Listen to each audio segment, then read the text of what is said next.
South Africa over. What has it done for Zimbabwe, if anything? For an investor reaction, we now speak to mining analyst Peter Major from cede's asset management firm. He joins us from our studio in Seapoint. Good evening to you, Peter. Can there really be a new era of economic cooperation when Zimbabwe, many would argue, is in political and even economic turmoil right now? Francis, there can always be a new era. If the people on top in charge decide they want a new era, they can start a new era today, tomorrow.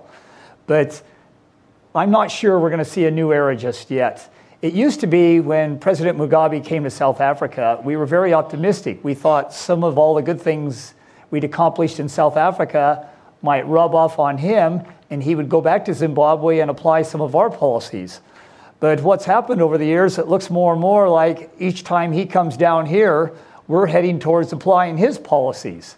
So a lot of us are really holding our breath here. We're just hoping it's a nice friendly visit, and we're not expecting, in fact, we're almost hoping there aren't any kind of significant policy changes because they're usually more negative than positive for investors.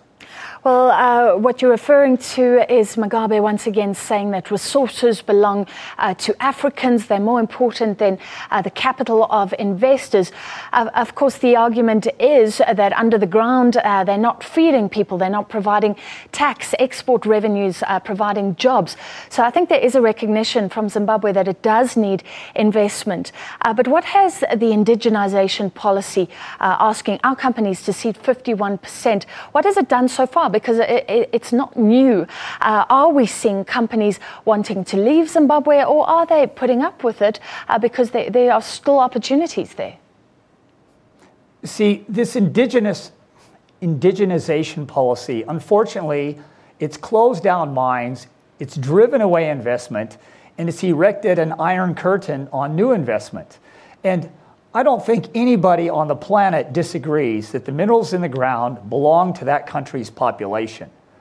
And traditionally, the majority of the minerals that came out of the ground did go for the good of the population. Yes, you had foreigners coming here and grabbing some diamonds, sneaking them out of the country without paying fair taxes and royalties. But that's a minority. That's probably, I doubt, less than 5% of the minerals that left South Africa went without benefiting the population. So we've nationalized all our minerals like most countries in the world. Fine. But now you need somebody with expertise and capital and willing to put in a lot of hard work and risk, get those out. And that's where you have this, is it a 50-50 agreement? Is it a 40%?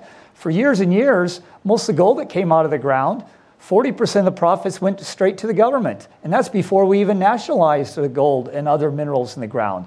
So there's lots of room for both parties who need each other to benefit. And almost always, whoever is mining this, the majority of the benefit always goes to the country where the minerals are being removed. Well, Peter, yesterday, and it depends what reports you read, but there's a suggestion that Mugabe was softening his stance, saying maybe for our Southern African partners, we could have 50-50 rather than 49-51. Does that make any difference, that 1%? No, it doesn't. Look, that is softening, but boy, it's a pretty small softening to go from 49 to 50. Is that really going to make a difference on your investment decision?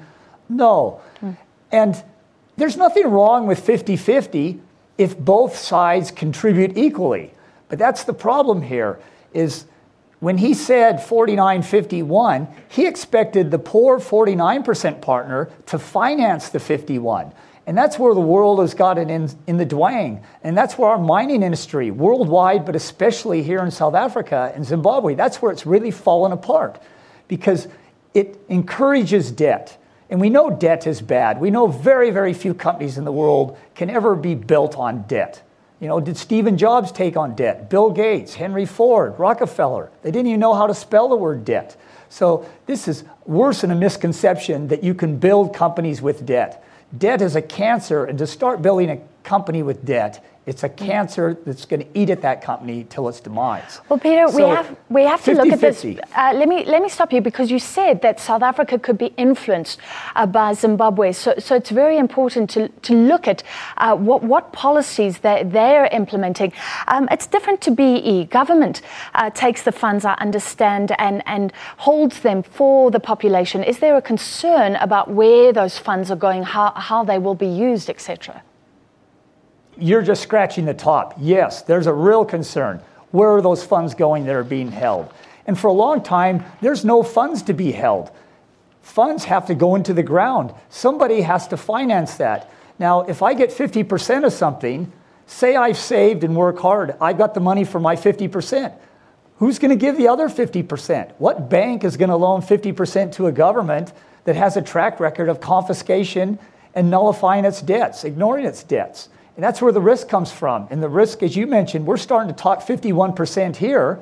And it's a financial burden to have to fund a 25% partner. It's almost impossible for a normal company to fund as well 25%. They're not a bank, and the risk is too high. And what happens when commodity prices go down? That 25% BE is underwater. He's lost money. He walks away. He's in debt from day one. That's why it's impossible to even do 25% on a regular basis in a commodity market. It's double impossible to think you can do it sustainably on 51%. Peter, or 50%. Final question for you. Is there still a potential here, if Zimbabwe listens to the concerns that you are raising of South African investors?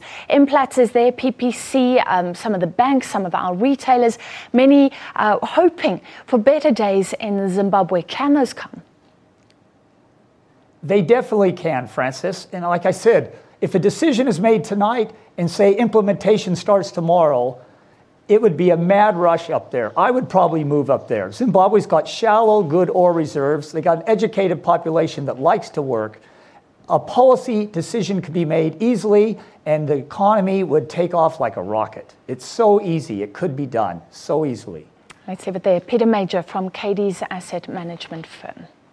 South Africa's key productive sectors of the economy, meanwhile mining and manufacturing, bouncing back in February from declining sharply in January this year due to severe load shedding.